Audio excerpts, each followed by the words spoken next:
ഈ ശബരിമലയിലെ ദ്വാരപാലക വിവാദം അത് ശരിക്കും ഗൂഢാലോചനയാണെന്ന് ദേവസ്വം മന്ത്രി പറയുന്നു, ദേവസ്വം ബോർഡിന്റെ പ്രസിഡന്റ് പറയുന്നു. അതായത് ആഗോള അയ്യപ്പ സംഗമം നടത്തുമ്പോൾ അതെ, അതിന് നെഗറ്റീവ് ഇമ്പാക്റ്റ് ഉണ്ടാക്കാൻ വേണ്ടിയിട്ട് ചില കേന്ദ്രങ്ങൾ നടത്തിയ ഗൂഢാലോചനയാണെന്നാണ് ഇപ്പോൾ സർക്കാരിൻ്റെ ഭാഗത്തുനിന്നും ദേവസ്വം ബോർഡിൻ്റെ ഭാഗത്തു നിന്നുമുള്ള വിശദീകരണം. അങ്ങനെ ഉണ്ടായ ഗൂഢാലോചനയിൽ സജീവ പങ്കുവഹിച്ച രണ്ടുപേരുണ്ട്. ആരാണെന്നറിയാമോ? ഹൈക്കോടതി ഡിവിഷൻ ബെഞ്ചിലെ ജഡ്ജിമാർ. അവരും ഗൂഢാലോചന നടത്തിയെന്ന് പറയുമോ? കാരണം ഈ വിവാദമുണ്ടാക്കിയവരെല്ലാം ഗൂഢാലോചനക്കാരാണെങ്കിൽ ജഡ്ജിമാരിങ്ങനെ പറഞ്ഞു.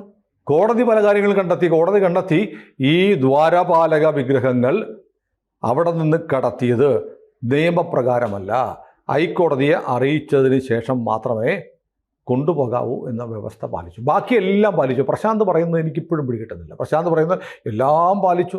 തന്ത്രിയുടെ അനുമതിയുണ്ട്, ദേവസ്വം ബോർഡിൻ്റെ അനുമതിയുണ്ട്, എന്നിട്ട് സുരക്ഷാ സംവിധാനങ്ങളുണ്ട്, ക്യാമറ വെച്ച വണ്ടിയിലാണ് കൊണ്ടുപോയത്, കൂടെ ആളുണ്ട്. ഇതിൻ്റെയൊക്കെ കൂടെ നിർബന്ധമായും പറഞ്ഞിട്ടുണ്ട് സംസ്ഥാനത്തെ പരമോന്നത നീതിപീഠമായ ദേവസ്വം ബോർഡുമായി ബന്ധപ്പെട്ട കേസുകൾ കൈകാര്യം ചെയ്യുന്ന ദേവസ്വം ബെഞ്ചിനെ അറിയിച്ചിട്ട് വേണം ഇത്തരം കാര്യങ്ങൾ ചെയ്യാൻ. അതുമാത്രം മറന്നുപോയി, ബാക്കിയല്ല മറന്നു. അപ്പോൾ അതുമാത്രം മറന്നുപോയി എന്ന് അവിടെയാണല്ലോ വിവാദം ഉണ്ടായത്. അതിനുശേഷം ഉണ്ടായത് എന്താണ്? ഇപ്പം നമുക്ക് ശബരിമലയിലെ മേൽക്കൂര സ്വർണ്ണമാണല്ലോ അല്ലേ? അതെ, സ്വർണം. ഇതിനൊക്കെ ഈ സ്വർണ്ണ മേൽക്കൂര ഉൾപ്പെടെ 1999 മറ്റോ ആണെന്ന് മേൽക്കൂര ഉൾപ്പെടെ സ്വർണ്ണമാക്കി. സ്വർണ്ണ മേൽക്കൂര, ദ്വാരപാലക വിഗ്രഹങ്ങൾ, ഇതൊക്കെ അതിൻ്റെ പീഠങ്ങൾ ഒക്കെ സ്വർണം പൂശുകയും അല്ലെങ്കിൽ സ്വർണ്ണപ്പാളികൾ ഉപയോഗിക്കുകയും ചെയ്ത് 99-ലാണെന്നാണ് എൻ്റെ ഓർമ്മ. പക്ഷേ അതിനു വേണ്ടിയിട്ട് കണക്ക് പറയുന്നത് 30 കിലോഗ്രാം സ്വർണം ശബരിമലയിൽ ഈ സ്വർണം പൂശുന്നതിനും സ്വർണ്ണപ്പാളികൾക്ക് വേണ്ടിയിട്ടും സ്വർണ്ണ മേൽക്കൂരയ്ക്ക് വേണ്ടിയും ഉപയോഗിച്ചിട്ടുണ്ട്. ഇന്നത്തെ സ്വർണ്ണത്തിൻ്റെ വില വെച്ച് കൂട്ടുമ്പോൾ 30 കിലോഗ്രാം സ്വർണ്ണത്തിന് എത്ര രൂപ വിലയുണ്ട്? അത് കണക്കാക്കണം. അപ്പോൾ കോടതി പറഞ്ഞ ഒരു കാര്യം, പ്രധാനപ്പെട്ട കാര്യമുണ്ട്. കോടതിയാണ് പറഞ്ഞത്, അതായത് അവിടുന്ന് ദ്വാരപാലകരുടെ വിഗ്രഹം, ഇതെങ്ങനെയാണ് ഈ ദ്വാരപാലകരുടെ വിഗ്രഹം കോടതിയുടെ അനുമതി കൂടാതെ കടത്തിക്കൊണ്ടുപോയി ചെന്നൈയിലേക്ക് കൊണ്ടുപോയി എന്ന് ബോധ്യപ്പെട്ടപ്പോൾ ഹൈക്കോടതി രേഖകൾ വിളിച്ചു വരുത്തിയപ്പോൾ കണ്ടെത്തി എന്താണ്? അവിടെ നിന്ന് 2019 ഇത് കൊണ്ടുപോകുമ്പോൾ 42.8 കിലോഗ്രാം വെയിറ്റ് ഉണ്ടായിരുന്നു. തിരിച്ചു കൊണ്ടുവന്നപ്പോൾ 38.258 കിലോഗ്രാമേ ഉള്ളൂ. അതായത് ഒരു 4 കിലോയുടെ അടുപ്പിച്ച് സ്വർണം കാണാൻ, സ്വർണം അല്ലെങ്കിൽ സ്വർണം ഇത് കാണാനില്ല. ഭാരക്കുറവുണ്ടപ്പോൾ എന്ത് ചെയ്തറിയോ? ഇത് കൊണ്ടുവന്ന സാധനം ദേവസ്വം മഹസറിൽ രേഖപ്പെടുത്തിയില്ല. വെയിറ്റ് വ്യത്യാസമുള്ള. അപ്പം മഹസറിൽ രേഖപ്പെടുത്തിയാൽ അങ്ങോട്ട് കൊണ്ടുപോയ തൂക്കം ഇങ്ങോട്ട് കൊണ്ടുവന്നപ്പോൾ ഇല്ല എന്ന് മനസ്സിലാവും. അതിനുവേണ്ടി മനഃപൂർവ്വം അത് രേഖപ്പെടുത്തില്ല. അപ്പോൾ അവിടെ തന്നെയുണ്ട് ഒരു ഗൂഢാലോചന എന്ന് പ്രശാന്ത് പറഞ്ഞതുകൊണ്ട്, VN വാസവൻ പറഞ്ഞതുകൊണ്ടാണ് ഗൂഢാലോചന അവിടെ തുടങ്ങുന്നത്. പിന്നെ കോടതി ചോദിച്ചൊരു കാര്യമുണ്ട്. 2014 ഇത് വീണ്ടും പ്ലേറ്റിന് വേണ്ടി കൊണ്ടുപോയി. അങ്ങനെ 99 ഇത് സ്വർണ്ണപ്പാളികൾ ഗോൾഡ് ക്ലാഡിങ് നടത്തിയിട്ടുണ്ട്, ഗോൾഡ് പ്ലേറ്റിംഗ് അല്ല. അങ്ങനെ ഗോൾഡ് ക്ലാഡിങ് നടത്തിയിട്ടുണ്ടെങ്കിൽ പിന്നെ അത് പ്ലേറ്റ് ചെയ്യേണ്ട കാര്യമുണ്ടോ? അതാണ് നമ്മളന്ന് ചോദിച്ചത്. സിനുവിൻ്റെ കഴുത്തിൽ ഒരു സ്വർണ്ണമാലയുണ്ടെങ്കിൽ ഒരു 10 വർഷം കഴിയുമ്പോൾ സ്വർണ്ണമാല പ്ലേറ്റ് ചെയ്യണം വീണ്ടും? അതിൻ്റെ ആവശ്യമില്ല. അതിനകത്തൊരു ദുരൂഹത. അപ്പോൾ അന്ന് ഗോൾഡ് ക്ലാഡിങ് നടത്തി എന്ന് പറയുന്നത് ശരിയാണോ? ശരിയാണെങ്കിൽ എന്തുകൊണ്ടത് വീണ്ടും സ്വർണം പൂശേണ്ടി വന്നു? റീസൺ കൃത്യമായിട്ട് പറയണം. അല്ലെങ്കിൽ അന്ന് സ്വർണം പൂശിയതേ ഉള്ളൂ, ഗോൾഡ് ക്ലാഡിങ് നടന്നിട്ടില്ല. ഇന്നിപ്പോൾ ഏറ്റവും പുറത്ത് വന്നിരിക്കുന്ന വാർത്ത എന്നാൽ ദേവസ്വം ബോർഡിന് സ്വർണവും ഒക്കെ ഒരുപാട് സാധന സാമഗ്രികൾ കാണിക്കുകയായി ഭഗവാനുള്ള വഴിപാടായി കിട്ടുന്നത് സമർപ്പിക്കുന്നുണ്ട്. ഇതെല്ലാം കൂടെ കൃത്യമായി സൂക്ഷിക്കുന്നില്ല, ചാക്കി കെട്ടി വെച്ചിരിക്കുകയാണെന്ന്.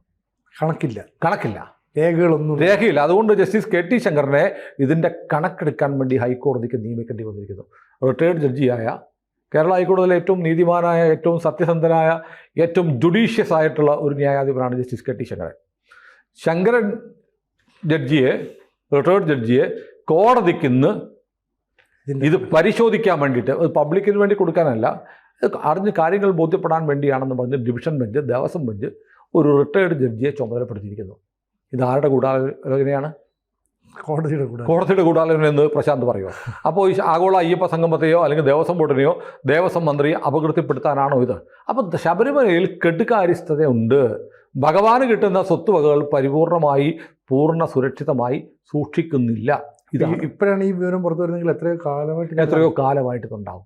ഇതാണ് ഏറ്റവും പ്രധാനപ്പെട്ട കാര്യം. ഇപ്പോൾ ഈ ശബരിമല ദ്വാരപാലകരുടെ ഇപ്പം ഒക്ടോബർ 17 ഇത് ആചാരവിധി പ്രകാരം ഈ ദ്വാരപാലകരുടെ വിഗ്രഹം പുനഃസ്ഥാപിക്കും എന്നാണ് പറയുന്നത്. പക്ഷെ ഒരു കാര്യമുണ്ട്, ഇതുമായി ബന്ധപ്പെട്ട് ഇപ്പോൾ ഈ കാണാതെ ഒരു പീഠത്തിൻ്റെ പ്രശ്നം ഉണ്ടായിരുന്നല്ലോ. ദ്വാരപാലകരുടെ വിഗ്രഹം ഉണ്ടാക്കിയപ്പോഴത്തേക്ക് ഒരു പീഠം കൂടി ഞാൻ കൊടുത്തിരുന്നു. ആ പീഠം ദേവസ്വത്തിൻ്റെ സ്ട്രോങ് റൂമിൽ ഇല്ല എന്ന് ഉണ്ണികൃഷ്ണൻ പോറ്റി, ശബരിമലയുടെ ഒരു കീഴ്ശാന്തിയായിരുന്ന ആളുടെ സഹായിയായിരുന്നു ഉണ്ണികൃഷ്ണൻ പോറ്റി. ഉണ്ണികൃഷ്ണൻ പോറ്റി പറഞ്ഞപ്പോഴാണ് ഒരു പീഠം കാണാനില്ല എന്ന് അന്വേഷിക്കുന്നത്. ഇപ്പോൾ പീഠം കിട്ടി. പീഠം കിട്ടിയത് 2001 കോവിഡ് കാലത്ത് ഈ പീഠം ഇത് ദ്വാരപാലകർ നിൽക്കുന്നതായിട്ടുണ്ടാക്കുന്ന പീഠമാണ്. ആ പീഠം ഉണ്ടാക്കി കൊടുത്തയച്ചപ്പോൾ അതിന് പറ്റുന്നതായിരുന്നില്ല. അതുകൊണ്ട് മാറ്റി സ്ഥാപിക്കാൻ തീരുമാനിച്ചു.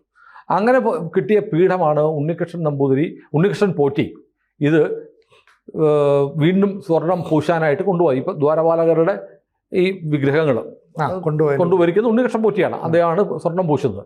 അദ്ദേഹം പറഞ്ഞത് ഇത് 2001 ഈ പീഠം കോട്ടയത്തുള്ള വാസുദേവൻ എന്ന് പറഞ്ഞ എൻ്റെ സഹായിയുടെ കയ്യിലായിരുന്നു.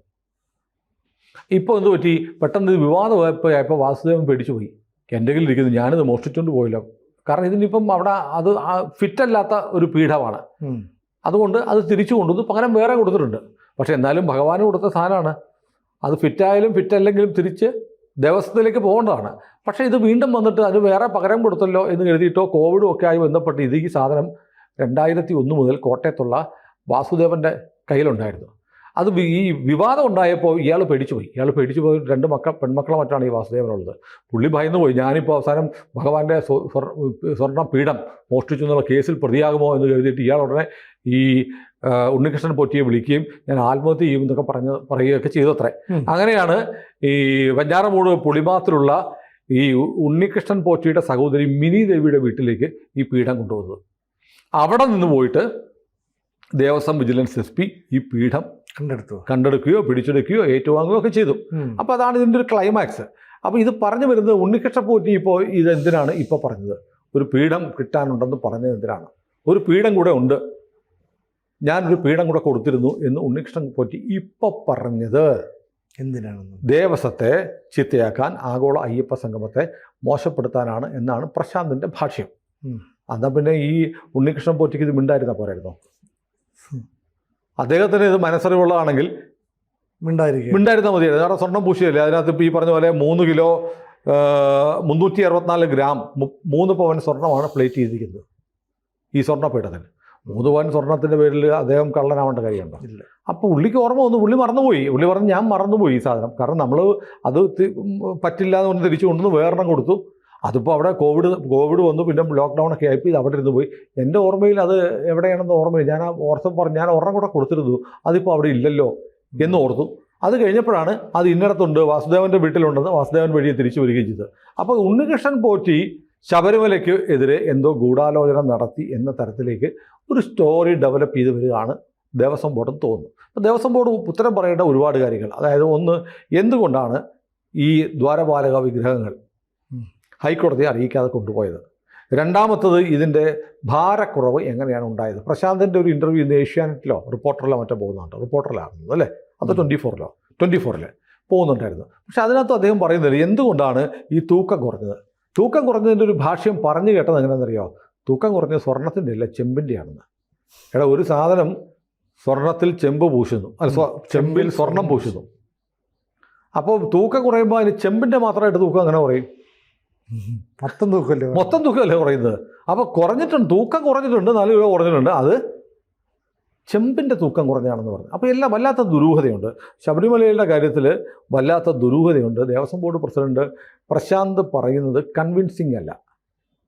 അല്ലാതെ അത് അദ്ദേഹത്തിന് ബോധ്യപ്പെടണം. ദേവസ്വം ബോർഡിലെ കാര്യങ്ങൾ അത്ര ശരിയായ രീതിയിലല്ല പോകുന്നത് എന്നുള്ള ആക്ഷേപം ഭക്തർക്ക് പണ്ട് മുതലേ ഉണ്ട്. അതിൻ്റെ ഏറ്റവും വലിയ ഉദാഹരണമാണല്ലോ ഇന്നലെ ഈ പറഞ്ഞതുപോലെ നമ്മൾ പത്രങ്ങളിലൊക്കെ വായിച്ചു, ജസ്റ്റിസ് KT ശങ്കറിനെ പുതിയ ക്ഷേത്രത്തിൻ്റെ വഴിപാടായി കിട്ടുന്ന സ്വർണ്ണാഭരണങ്ങളുടെയും മറ്റും കണക്കെടുക്കാൻ ഹൈക്കോടതിക്ക് നിയോഗിക്കേണ്ടിയിരിക്കുന്നത്. അപ്പോൾ ദേവസ്വം ബോർഡിൻ്റെ പണി എന്താ?